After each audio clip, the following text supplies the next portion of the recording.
question could well be looming. I mean, for many years it was the refrain of politicians that we didn't have to choose between the US and China. That essentially has happened. Jenny, the next question is, how much does Taiwan matter to Australia? Well, we are, as others have observed, in a challenging period in our region. Things are changing and we need to be really clear about our own interests. Our overwhelming interest in our region is establishing an order that is peaceful and that respects sovereignty. And those are core values for Australia. That will be front of our mind as we're thinking about all of the many questions that confront us right now and in the coming years. I think you've seen our representatives, Senator Wong, Mr Miles, speak in very clear ways about our concern that people in the region, countries in the region, do everything they can to support a peaceful arrangements. It seems really noteworthy that we used to talk about another, call it what you will, the area of China, Hong Kong in these ways, Jane.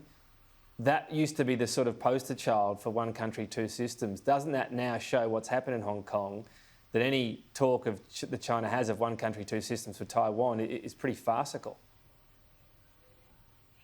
Well, I think you and find Jenny and I on a unity ticket on this one. Australia has been very consistent for a long period of time about its support for the one China policy. Whether China interprets that the same way Australia does is another issue, or and Australia and the rest of the world, I should say. I think I, like Jenny, like many other Australians, found the Chinese ambassador's comments at the National Press Club quite concerning. Some of the language that he used there was inflammatory, to say the least. I think the most important thing is that there is an opportunity for dialogue between our two nations. I know that before the election there was some comments about a change in government would allow for a reset of relations. I think that now probably the Labor government have seen that those relations with China are tense and quite difficult to manage and to navigate. It's important that we do so in a respectful way, but also making sure that we're very clear about what Australia's national interests are. I have been quite pleased with the direction that the Labor government have taken in this regard. I think that the announcement of Richard Marles has made to have another look at our defence capability is a good one. We do need to adjust to the changing situations that we find ourselves, the geostrategic relationships that we have in our region. My only concern with that would potentially be with the choice of Stephen Smith.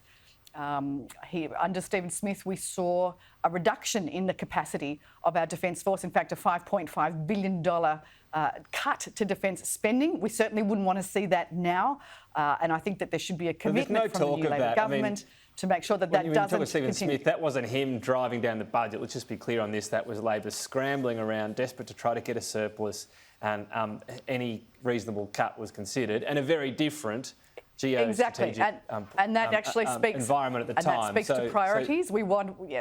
That speaks to priorities. We want to make sure that those are not the same priorities now, and that in fact it was a coalition government, you'll recall, Tom, that increased defence spending to not just 2% of GDP but beyond 2% of GDP. That was an Abbott government commitment, and one that we have fulfilled. We would like to see, and I think we are seeing from the Labor government now, which is a good thing, a continuation of that strategic imperative and that policy.